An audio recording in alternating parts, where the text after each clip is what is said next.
I'm Christine from the National Audubon Society, and we're here with Carrie Barron from Audubon, Pennsylvania today.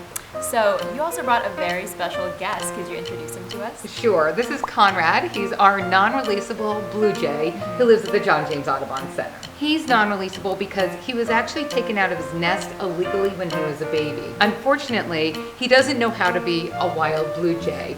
He doesn't even know how to be aggressive, hence why his little crown is down, his crest is down. And so he lives, now.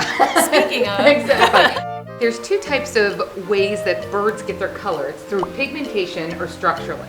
And pigmentation is a color that is something like a cardinal will have. So the color red on a cardinal is a true color. It's really red. It's really red. Same thing with a goldfinch, really yellow.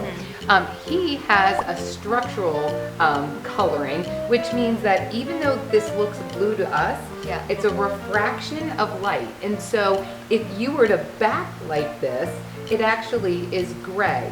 And the only reason it looks blue to us is because of the little air bubbles in the barbules. It's hard to see. You have to look under a microscope. But that's what makes it look blue. So blue jays and indigo buntings are really not blue. You think I could trick you on a couple of these blue jay facts? Test my bird smart. How about, do blue jays mate for life? I'm going to say yes because he's a corvid. You've got it. So they are, yes, they're monogamous. Yeah. It's actually really interesting. In the courtship, the male feeds the female in the beginning of the courtship. They also have some aerial displays in courtship, and then they are monogamous. Let's see. Do you think that male and female blue jays have any difference? I'm going to say no. You're really correct on that. They are the same size, basically. They have the same coloration, which is very, very different than most birds. You know, most birds, the male is brightly colored and the female is very dull. Take a red-winged blackbird, for example, or any of these other, a cardinal. Blue jays all look the same, so it's very hard to tell the difference between a male and female. We call Conrad a him. We've been wrong before with birds. Usually it's because they lay an egg. Besides the male feeding the female, there's not a lot of behavioral differences. Males will be a little more aggressive and put that crest up. And in fact, the cool thing about the crest is almost every blue jay you see in the wild has their crest up. It's a sign of aggression. They only usually put their crest down when they're feeding, they're with their young, they might be drinking water. It's when they're comfortable. They're kind of at ease. And because he was raised by humans, he's very at ease with us. And that's why his crest is down. So do you think that blue jays hide more food than they actually eat? I'm going to say yes. So that is the correct answer. You're really good at birds. Maybe it's because you work at the Audubon. I don't know. So you're right about that. A couple of really cool things about blue jays in general. This jay can hold actually 5 acorns in his mouth at one time.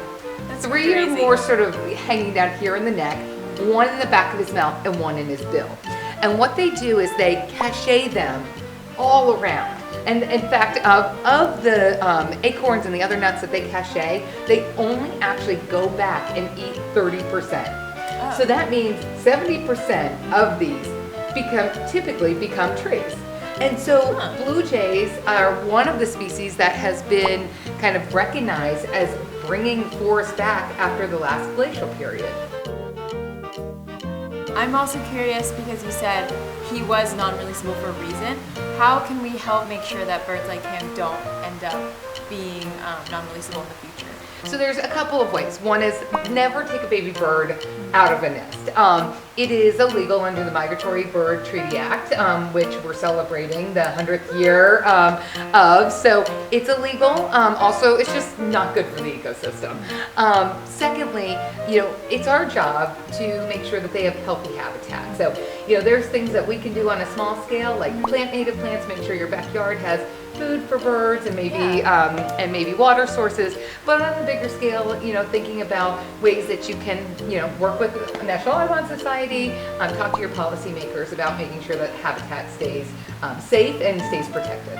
He actually has a live cam, doesn't he? He does. So he obviously is off of his live cam right now because he's in New York. But yeah, on our John James Audubon website, he streams 24/7.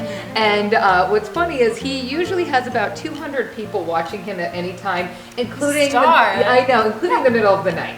So I think that we have some people with insomnia that just wonder what he's doing. He's usually sleeping with his beak kind of stuck in his little wing crook right there. But he's very interesting to watch, and so you can see him anytime you want on our website. Cool, and the link will be right here.